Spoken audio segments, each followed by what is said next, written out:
Alhamdulillah wa salatu wa salam ala Rasulillah wa ala alihi wa sahbihi wa mawlah. We continue, inshallah ta'ala, with the words of wisdom by the Andalusian poet Abu Ishaq Ibrahim ibn Mas'ud al-Albiri. And he continues, of course, to hammer away the idea about the importance of seeking knowledge in the deen. Being knowledgeable in the deen is not exclusive to only a category of people that we all point the finger at and we say, Sheikh has the knowledge. No, the Sheikh has the knowledge, of course, and you can go and ask whenever you don't have knowledge about whatever issues that is, yes. But you have to understand that the Sheikh primarily benefits himself. And that's a beautiful thing. And you are no different. He says for you to seek that knowledge, it is paramount. Prophet ﷺ, not only did he invite you to do so, but he made it compulsory. Talabul ilmi farida.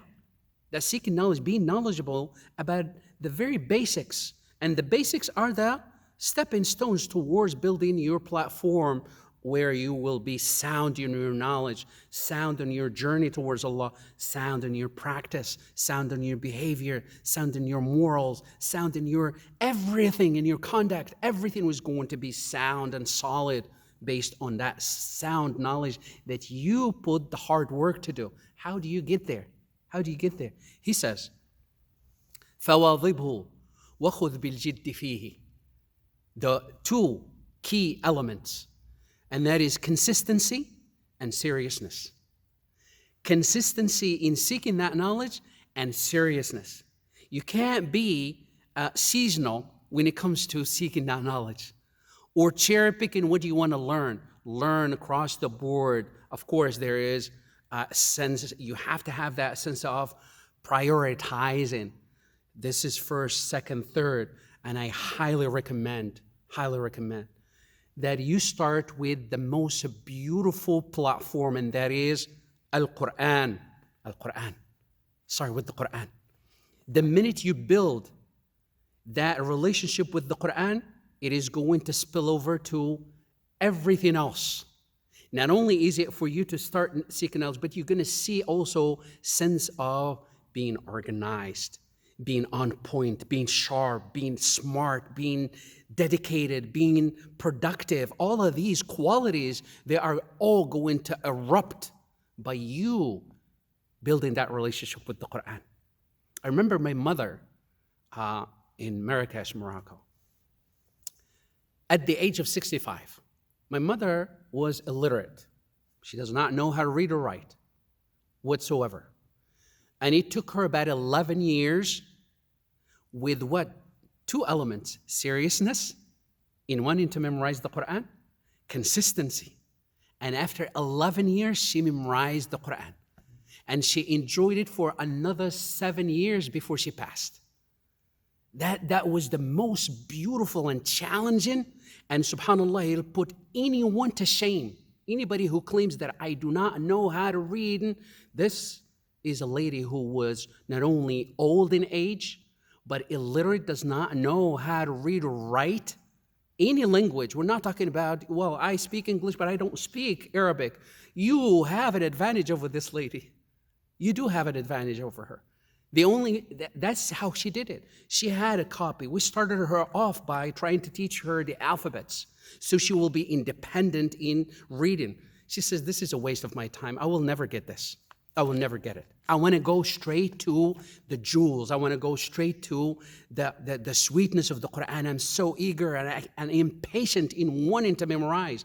How do we do it, Mom? She says, you repeat the ayah for me, and I will repeat after you, and I will continue. So all she did throughout the whole Quran, she had basically two limbs that she used: the hearing and her eyesight. With her eyesight, she will, in other words, just like taking pictures, mental pictures of every ayah, where it sits and what it looks like, and is it on the right side of the page or left side of the page, or is it in the top, in the middle, in the bottom? She will tell you the number of the ayah, where it sits and where it is afterwards. And all you do is just, she will sit with you, you repeat the ayah for her 4 or 5 times until she gets it, Jazakallah khair. Jazakallah khair. And then she'll let you go. That's it. She keep repeating that over and over and over. And she finished the Quran at the end. It took her 11 years, but she finished it. She enjoyed it for another 7 years or so before she passed. And mashallah, if I were to learn anything and I want to pass and share anything beautiful in this, is these 2 elements that he's talking about. فَوَاظِبْهُ. Be consistent with seeking knowledge, but especially with the Quran. Give priority to the Quran and allow yourself to have a doctor. Like you have a medical doctor, have a Quran doctor, and that is a sheikh you wanted to memorize Quran with. So he would correct any i'wijaj, any crookedness that you have in your tongue, the way you pronounce every ayah, every word, every sound. Allow a doctor to correct that for you. And then you continue. But it requires consistency from your end, of course, patience, and take that seriously. فواظبه وخذ بالجد فيه فإن أعطاكه الله أخذته. If Allah Ta'ala allows you to take that path, take it. If Allah gives you that path and opens your heart and mind, puts you in a time and a place and mind frame to want to seek knowledge and memorize the Quran, do not delay it. Because delaying and procrastinating, putting things off, is a key element that a shaitan deviate people and then delays their benefit and the goodness that Allah subhanahu wa ta'ala had laid in their path. Well, tomorrow, next day, next day, guess what? That next day will never come. And therefore, your days are passing you by and you're missing out on every single day driving you and drawing you closer to Allah. Every day, every opportunity, every ayah you memorize. And this is the beauty of learning, implementing, sharing again. It applies all the time. Learn, implement, share. Learn, implement, share. Ask Allah subhanahu wa ta'ala to make us amongst those who, when they hear the speech, they follow the best of it. Sallallahu alaihi wa sallam ala nabiyina Muhammad walhamdulillahi rabbil alameen.